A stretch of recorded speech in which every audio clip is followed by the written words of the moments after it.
Hey everybody, welcome to another episode of Impact Theory. Today we're going to be talking all about self-sabotage and how to get unstuck. This is something that comes up a lot in people's lives, and I'm excited to talk about this because the great news is, trust me, my friends, no matter where you're at in your life, you can absolutely make a change.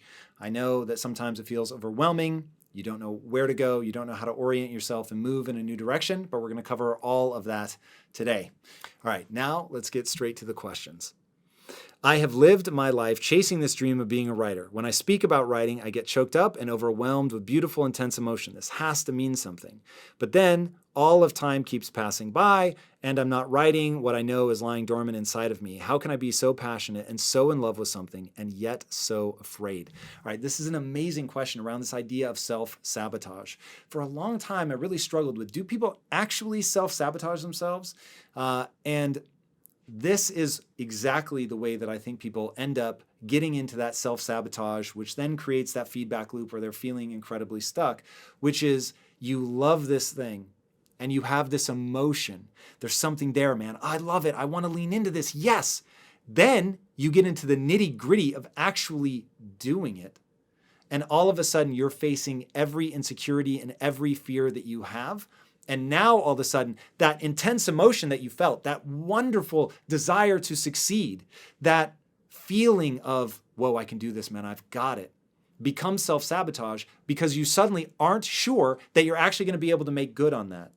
And the idea of this thing that you want so badly, possibly being out of your reach forever, is the thing that makes you just not want to deal with it. So you get involved up to the point where you're feeling that great emotion. Then when you feel any of that resistance, you back off, you get out of it, you allow yourself to be distracted so that you never have to answer the question of whether you could be good or not. It's always something in the future. Well, it didn't work out today, but I can just write tomorrow.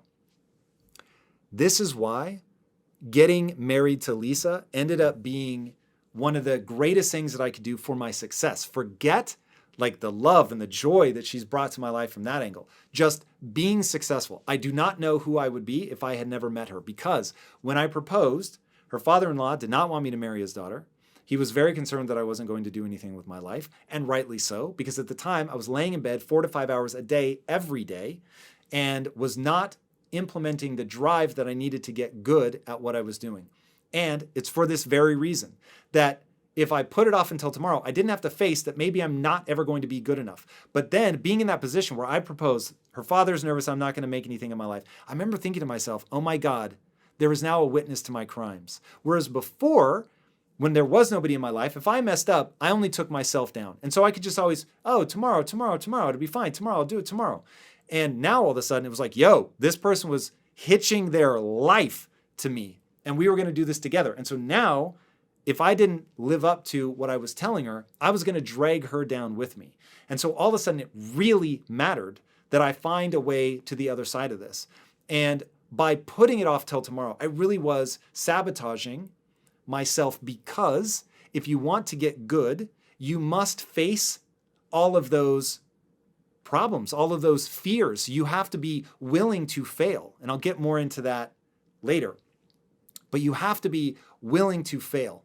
And if you're not willing to fail, if you're not willing to embarrass yourself, then you're really going to struggle. And so having that realization of, whoa, I'm actually holding myself back because I don't want to face the reality that I might not ever be good enough at this thing, because I had not yet realized that I actually wasn't good yet, and that if I was willing to put the time and the energy into getting better, then I could. And so it was all about recognizing that I can get better, that brain plasticity is real, and that the more time and energy I put into getting good, I actually will get better. And so you have to push through that. You have to hold on to that excitement that you have about how awesome writing is, or whatever your dream is, that it really is exciting to you. But now you have to go through this desert of getting good, that it is going to be painful, that it is going to force you to face your inadequacies. But that if you're willing to face them head on, you can actually get better. And that's how you get unstuck, ultimately. I mean, that's going to be the punchline here.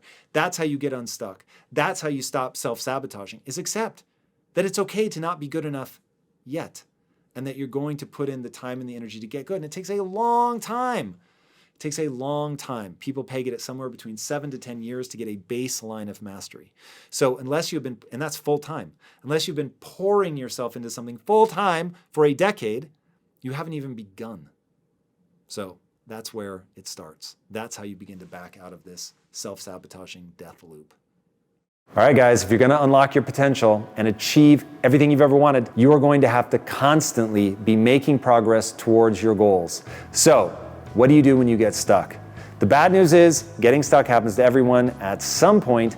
It's pretty much unavoidable. But the good news is that if you're willing to take action, there is a framework that you can follow to get back on track. If that sounds familiar, or if you're stuck in a rut and not achieving your goals as fast as you want, I've pulled a class out of Impact Theory University that you need to watch right now. It's called 6 Steps to Getting Unstuck, and you can watch it for free at unstuck.impacttheory.com. Inside, I'll teach you about how to use cognitive reframes, my 4-level value stack to becoming unstoppable, as well as the single most important thing to start doing today to regain momentum. To watch this free preview for Impact Theory University, go to unstuck.impacttheory.com. I'll see you on the inside, guys. All right, take care, and now back to the episode. Hello, Tom. I get up every day with the exact plan of my day, yet procrastination kills me from taking action. How do you take action towards doing the thing that you know you should be doing to reach your goals, even when your mind is demotivated, lazy, and switches to procrastination mode, and you end up feeling regretful by the end of the day? All right. You need a goal, and that goal needs to be 2 things. Exciting, meaning you just like it. There is something about it that you find motivational, exciting, whatever. And then the other part is it needs to be honorable. Now, honorable means that it elevates not only yourself, but other people. The reason those 2 things are the guaranteed 1-2 punch of success is getting motivated is all about managing your neurochemistry. It's about knowing how you want to feel, figuring out the things that make you feel that way, making sure that that feeling is incredibly elevated so that you really chase after that feeling. The reason that people do drugs is to modulate their neurochemistry. Now, the great news is that you can modulate your neurochemistry without needing to do drugs, but it requires you to invest emotionally in things that matter to you. Now, the number one problem I see when people are procrastinating is they are not very excited by their goal. You have to take the time, 1, to figure out what it is that you like. What are the things that you respond to? Kevin Kelly has a really fascinating idea that he calls not prematurely optimizing. You don't want to prematurely optimize. You don't want to pick a life path until you've explored and understand what the things are that you get a natural response from. Now, it's just going to be some degree of like. I like this thing. It isn't going to be, oh my God, the heavens open up and it becomes clear what I should be doing with my life. It is way simpler than that. It is something that gives you more energy than it takes. Now, once you find the thing that gives you more energy than it takes, now we can begin investing in that. And we go back to that initial idea of I'm excited by my goal, which is very clear. I know exactly what I'm trying to accomplish, and it's honorable. Now, when you're doing something that elevates other people, you get in a positive feedback loop, because what happens is you work hard to gain a set of skills that allow you to move towards this goal that's exciting and honorable. And then you start getting feedback from people because achieving your goal, even pursuing your goal, is helping other people. By helping other people, you get positive feedback. Because you're getting that positive feedback, the next time you want to lay on the couch, you need only think of them and the way that it makes you feel to help people, to elevate, to push yourself, to go and get something done. All right, that's the high level thing. Then you want to put rules into your life so that you don't end up wasting time, so that you catch yourself. So for instance, the reason that I don't ever find myself just laying around is because I have a rule. Monday through Friday, if I'm awake, I'm either working or working out. Now, I've been very careful to make sure that the things that I'm working on are moving me towards that goal that's incredibly exciting and honorable. So I'm getting all the feedback from people by getting good at this thing and adding value to their lives. And it was already exciting. I just found it interesting in and of itself. And then I have invested emotionally over and over and over focusing on the people that I'm trying to help, telling myself I'm trying to help these people, telling other people, embodying the emotion that I want to feel. And then I've got my rules to fall back on. I get out of bed in 10 minutes or less, Monday through Friday. If I'm awake, I'm either working or working out. And those two rules, as deceptively simple as they are, when combined with a goal that excites me, and then the feedback loop of actually being able to help other people, creates this thing where I get so much juice out of it. Now, you're going to have different rules. Maybe for you, it isn't that Monday through Friday, you're either working or working out. Maybe it's Monday through Friday. If you're awake, you're either spending time with your family or you're working or working out, whatever. Like, you're going to make different allowances for the things that matter in your life. But as long as you're doing those things in their order of how you value them in your life, like you might say, Monday through Friday, if it's between the hours of 8 a.m. and 5 p.m., I'm working. If it's between the hours of 5:01 and my bedtime, I'm spending it with family. Rad. Now you've optimized your life for the things that matter to you. You don't need to try to match my rules. You just need to know your value system and put it in order, build rules that allow you to actually accomplish that. And then hold yourself accountable. And if you're still not doing it, at some point we have to own that you just don't want it badly enough. And then we have to refocus on desire. Is there something that interests you enough that you can work that loop of creating that emotional connection in your life? And then that's where to start. All right, next. I've been struggling for years with self-confidence. I have so many great ideas and gifts I would love to get out there and expose, but my lack of confidence always catches me somewhere between start and the middle, and I give up because in my mind, I'm going to fail anyway. How do I ignore the habitual negative thoughts and push through all the resistance? Okay, you're not going to ignore the negative thoughts because they're going to come for you whether you want them to or not. Here's what you're going to do. You are going to recognize a fact of the human condition. It's part of the physics of being human. There is no way around this. It is, for better or worse, the way the world works. And that is, failure is the most information-rich data stream that exists.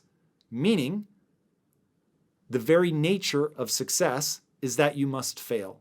And not fail once or twice, but you must fail over and over and over and over and over, because it is only in that iterative process that you are able to improve, because you need the information.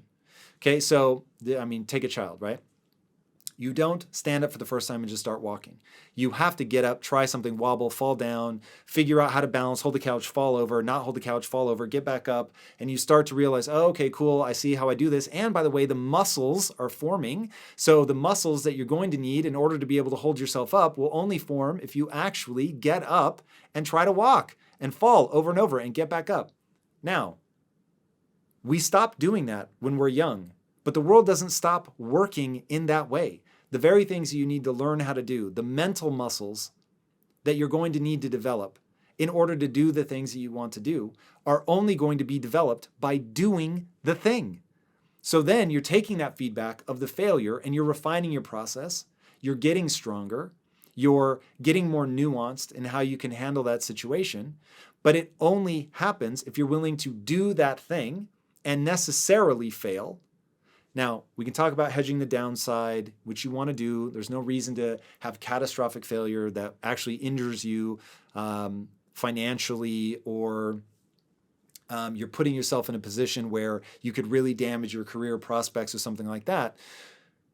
But the vast majority of the mistakes you're going to make are going to be very small in nature. And what they're really going to do is embarrass you.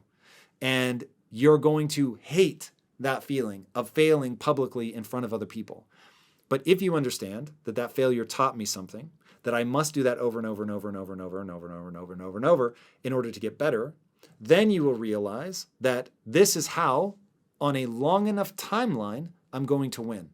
So once you believe that the only way to get better is to be willing to fail and learn in that, and that all of that knowledge stacks into skill set that actually lets me do things that other people can't do. And the only way to get ahead in my life is to do things other people can't do. And so I must fail in order to become capable of doing what other people can't do. Therefore, I have to look at this on a longer timeline, not worry about my momentary embarrassment, which will happen over and over and over. And that negative voice in your head is trying to protect you from the feeling of that. But you have to lean into that in order to actually be successful. So then you get to the point where it's not like you want to be embarrassed, but you are so hungry for the improvements that the embarrassment temporarily is meaningless.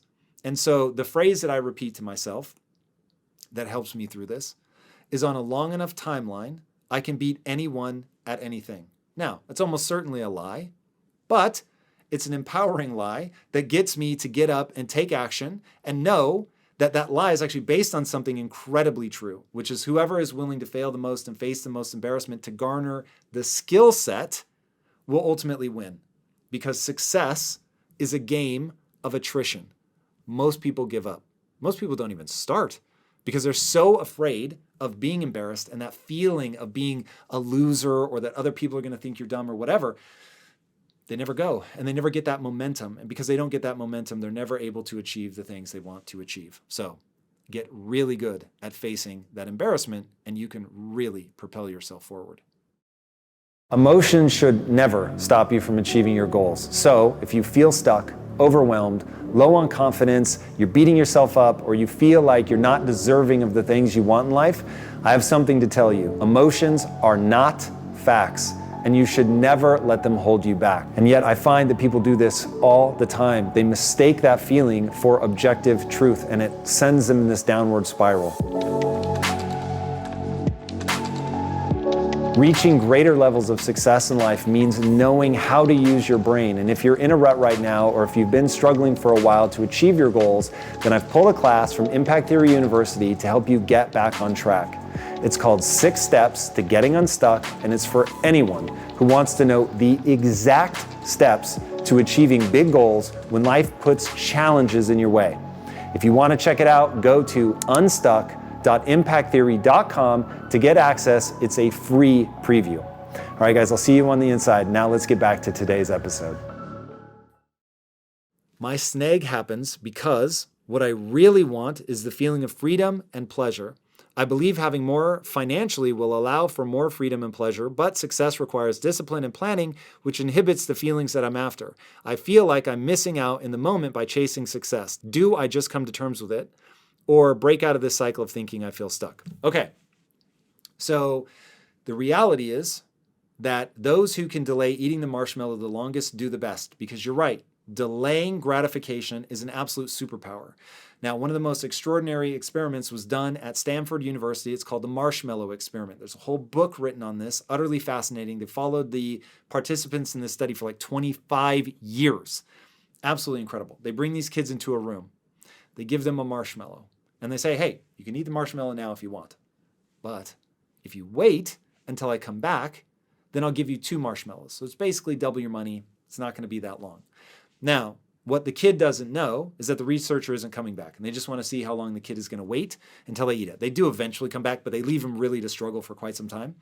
And what they found was the kids that could come up with games where they're singing to themselves, not looking at the marshmallow, whatever, the kids that were able to delay the gratification the longest ended up doing the best. They got the best grades, they got the highest paying jobs, they had the most successful relationships. Now, the reason that that works is in any one moment, if you're just operating around optimizing for momentary mind states, brain states, neurochemical states, then you're always going to be in short-term thinking. You're always going to get short-term results. If, however, you have this goal that excites you and is honorable, and you're able to push through all the boring stuff and all of that, then what you get is a set of skills that allow you to do things other people can't do. And as we established in the last question, if you can do things other people can't do, that is by its very nature success. And you will be rewarded in a way that other people will not be rewarded because they can't do the things you do. And as long as the things that you do are valued by society, then you are always going to do very well. But that ultimately is the key. You have to be able to delay gratification. Now, for me, understanding that that was the nature of things, that if I can delay my momentary wishes for something longer term, then I could get these very different results that separated me from other people. And because I'm excited about what I'm pursuing, I use that excitement as my trick to stay focused when things get boring. And I've said many times that boredom kills more entrepreneurs than failure. So everyone will tell you that fear of failure is what stops people, and that is a huge deal. But honestly, like, I think it's the fact that people don't want the outcome badly enough to fight through all the boring, painful stuff that you have to go through to get to the other side to ultimately be successful. So make sure that you are hyped up on your goal. If you're not, then you're not going to be willing to go through all the difficult things. All right. Hey, Tom. Can't tell you enough how much you mean to this community. Well, thank you. That's very kind. I am totally hooked on all things impact theory, but also guilty of self-sabotage. I feel like I am highly self-aware and know I can break through old synaptic patterns in my brain of self-limiting behaviors. My question is this: do you employ a version of Mel Robbins' 5-second rule, and what can you expand on that approach? Thanks. All right, so anybody that doesn't know Mel Robbins' 5-second rule, one, go watch the video that we did together, where she talks about how motivation is garbage and you just need something that propels you forward and gets you going over that initial fear, that initial hesitation. And she walks through the science of something very simple about counting backwards. So 5, 4, 3, 2, 1, and then you just get up and get going. I don't use that at this point in my life because I've dealt with all the things that I needed to around excitement and making sure that I want to pursue my goals, making sure that I have rules in place, making sure that I want to feel about myself a certain way. And I can only feel about myself that way if I adhere to the rules and achieve the pursuits that I want, because I don't hold myself accountable to getting something. But it matters to me a lot whether I'm sincerely pursuing that thing. So sincere pursuit is a big deal in my life. Now, had I discovered Mel Robbins, or I should say, had Mel Robbins been putting out amazing content like that for me when I was struggling with that, then I have no doubt that I would have found that very useful.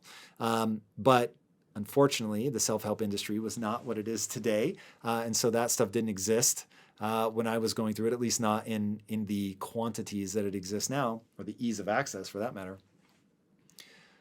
But the things that I've walked through in this episode, those are the things that I use. I think it is incredibly important to be excited about what you're trying to accomplish. I think it's incredibly important to have rules in your life that you adhere to, and then identity is a big part of it. And so one of my secret weapons is that. I know that what matters in life is how you feel about yourself when you're by yourself, and that how you feel about yourself when you're by yourself is largely a function of your identity, what you believe to be true about who you are. And I know that it is critically important to earn credibility with yourself. And to earn credibility with yourself, when you say you're going to do something, you must do it. And if you don't, then you won't have credibility with yourself. You won't be able to respect yourself. And unfortunately, you probably won't have a lot of self-worth. One of the keys to developing self-worth is to recognize what you think is worthy and then to do that. And so doing that thing is going to become incredibly important. And that's why I have these rules in my life. That's why I focus on identity. Now, there's a statement I use to understand where my identity is, which is I'm the type of person that. I'm the type of person that when I say I'm going to get out of bed in 10 minutes or less, I actually get out of bed in 10 minutes or less. Now, that makes me feel good about myself. I'm the type of person that believes so much in what he's building that Monday through Friday, if I'm awake, I'm either working or working out, right? So you build these identity statements into your life that when you adhere to them, they make you feel good about who you are. They represent something in your value system that you believe to be true and worthy. And when you do that, and then you adhere to those things, then you're going to feel way better about yourself. And the desire to capture that feeling about who you are over and over and over becomes the very thing that propels you out of bed and gets you going and moving towards your dreams. So I cannot stress the importance of that enough. All right, guys, that's it. I hope that all of those answers give you things you can do right now today to be highly tactical. Speaking of things that are highly tactical, if you haven't already, be sure to subscribe. And until next time, my friends, be legendary. Take care. Peace.